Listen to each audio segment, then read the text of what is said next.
V dnešný deň si pripomíname významné výročie 70 rokov od oslobodenia Bratislavy.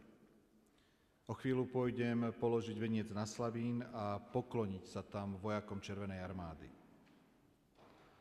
Dnes predovšetkým s pietou a vďakou ku každému zo 6845 mužov a žien, ktorí sú tam pochovaní, medzi nimi aj vojaci, ktorí padli pri oslobodzovaní Bratislavy.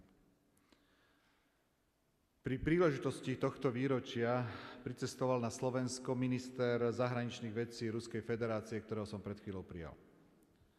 Povedal som pánu ministrovi, že na Slovensku si uvedomujeme a so všetkou vážnosťou oceňujeme nezastupiteľnú úlohu Červenej armády pri oslobodzovaní Slovenska. A že to takto aj zostane. Na Slovensku nie je žiaden záujem, nie sú tu žiadne predpoklady ani tendencie, aby sme prekrúcali fakty našich dejín. O mesiac si budeme pripomínať koniec druhej svetovej vojny v Európe. Táto vojna znamenala utrpenie a barbarstvo nebývalého rozsahu, smrť desiatok miliónov ľudí. Ako viete, chcem si 8. mája pripomenúť a uctiť pamiatku každého jedného vojaka, ktorý v tomto boji padol na území Slovenska.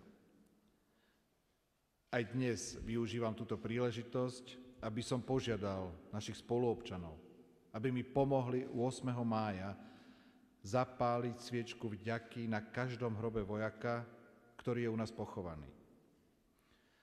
Na miestach večného odpočinku tých, ktorých doma čakali mamy, manželky, deti, ale oni sa už nevrátili, pretože padli pri oslobodzovaní Slovenska.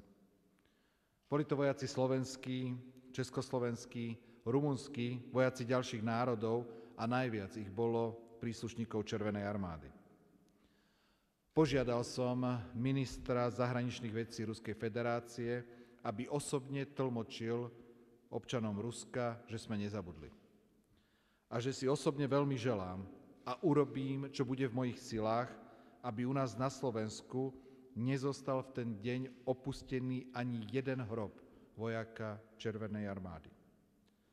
Na znak spomienky a vďaky Slovenska osloboditeľom spred 70 rokov, ktorí tu u nás položili svoj život.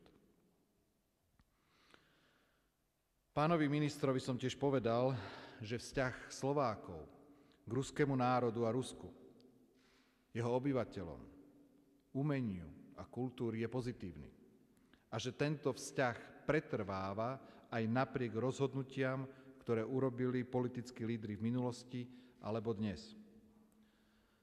Hovorili sme samozrejme o Ukrajine.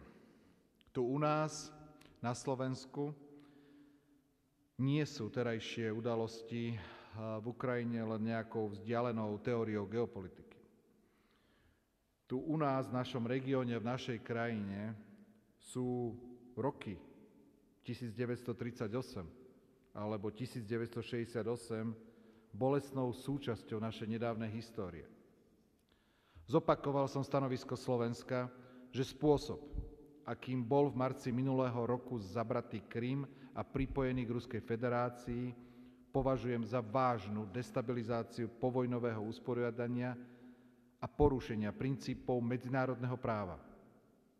Ide pritom aj o porušenie osobitného záväzku Ruskej federácie z decembra roku 1994 z Budapešti, kedy sa Ukrajina zaviazala vzdať svojich jadrových zbraní a Ruská federácia, Spojené štáty americké a Veľká Británia sa zaviazali rešpektovať nemennosť platných ukrajinských hraníc.